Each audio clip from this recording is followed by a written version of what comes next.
بسم الله الرحمن الرحيم. The Quran says, you are busy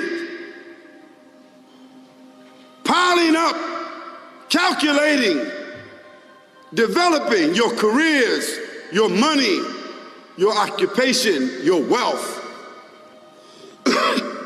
until you visit the graves. Think about it. When was the last time that you went to a funeral? Was it your mother? Was it your father? Was it your grandfather? Was it your uncle? Was it your cousin? Was it your friend? Was it your wife? Was it your husband? The last time that you visited the grave, when you went to a funeral and you saw that person whom you loved that was laughing, crying, live, boasting, wealthy, educated, denying, arrogant, whatever they were.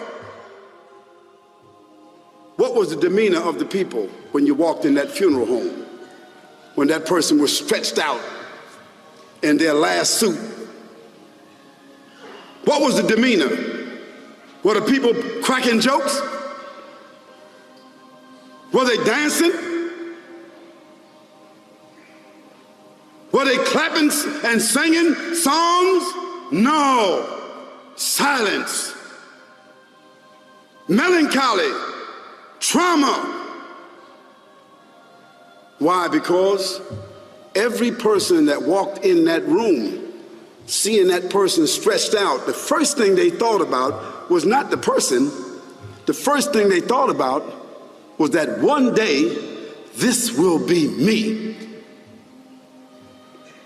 So Allah said, Alhaakumut takathur.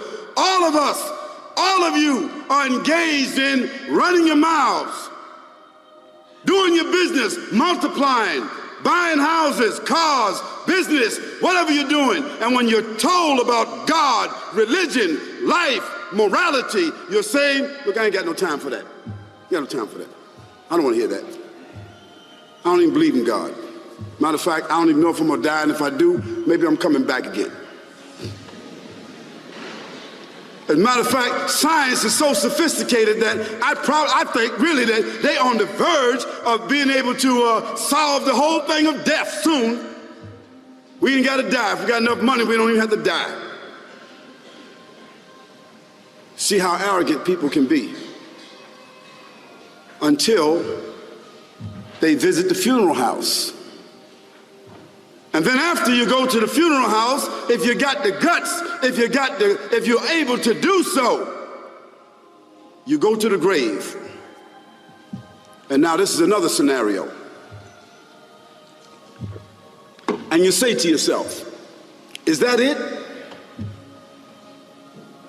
I mean, 50, 60 years, scraping, struggling, scheming, lying, stealing, fornicating, jumping up and down, begging, working, and this is the end of it?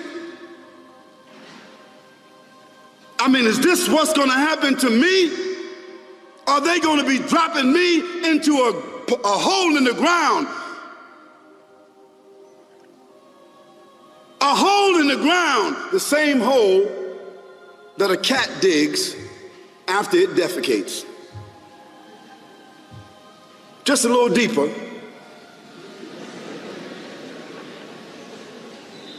But for the same reason. The cat digs a hole because the cat has dignity. Something that human beings don't seem to have. Instinctively, the cat digs a little hole, covers it up. Humans have got to be taught to do that. But it's for the same reason. So you and I, we're going into a hole a little deeper than the one the cat dug. And all the people that's crying, pulling out their hair, screaming, almost acting like they falling in the thing with you. They want to just jump in there with you. Not really though, you know, it's all an act. Because ain't nobody really gonna jump in there and stay in there. They don't love you that much.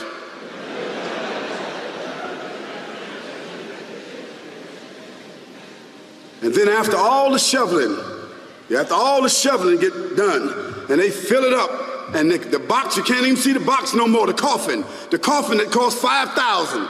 I don't know what did they burn somebody in a $5,000 coffin for?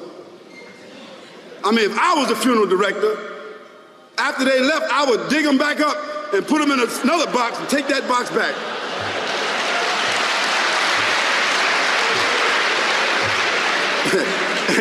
and honestly, I'm telling you, that's what they do. Yeah. So after all the money and all the drama, and they dig that hole and put you in there and cover you up, and everybody goes back to the place, go back to mama's house or daddy's house or whoever's house, and we cook some chicken or whatever it is, and we do a little dancing and drink some scotch and forget all about that person. Then we want the lawyer to come down talking about, divvying up the spoils. So if that woman who died had a husband, somebody else gonna marry him, you know that. And that man who died, that woman, in about 6 months or a year of grieving or whatever it is, she gonna come to understand that she needs somebody else to be with, so she gonna marry somebody. So that means if his suits are still in the closet and he can fit them, who gonna wear them? So it really means that after all this time, and the people walk away from that grave, it's over. What about that person in the grave? What's happening? Because you know and I know that death is almost like sleeping.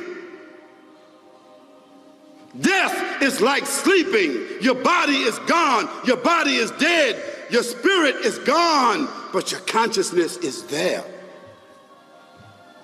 Yes, brothers and sisters, you and I are going to know when the people put us in that box and put us in the grave. We are going to know.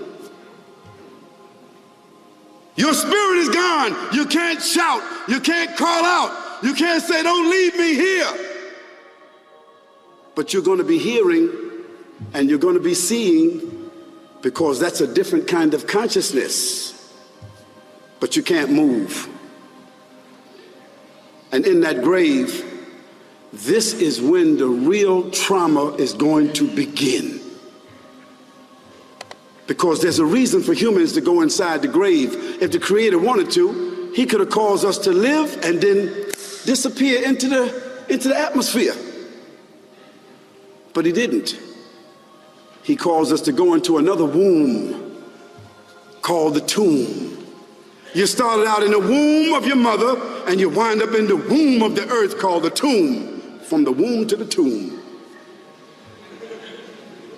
This is the whole trip. And this is what you have to think about. That grave is going to be a place of drama and trauma. A place where you're going to be questioned before you're resurrected. And brothers and sisters, do you think that human beings that have the ability to take a piece of earth, dig it up, irrigate it, put down seeds, plant corn, whatever the case might be. The corn comes up, they harvest the corn. Then after that, what happens? They cut it down, dig it up again, put new seeds in there, and what happens after that? Comes back up again. What happens in the winter? All the leaves fall off the trees and the earth goes dead. And what happens in the springtime? The water comes, generates the earth again, germinates all over again, new grass, new leaves, new flowers, new fruits.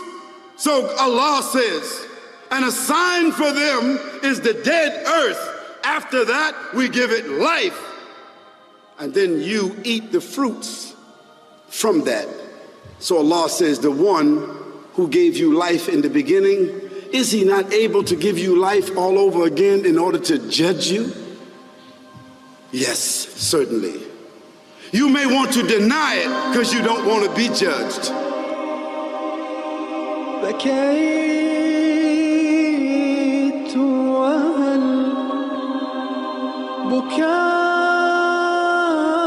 بكاء القلب يجدي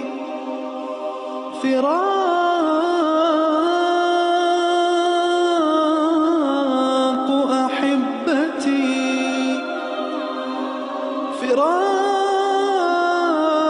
فراق أحبتي وحنين وجدي فما معنى الحياة فما معنى الحياة فما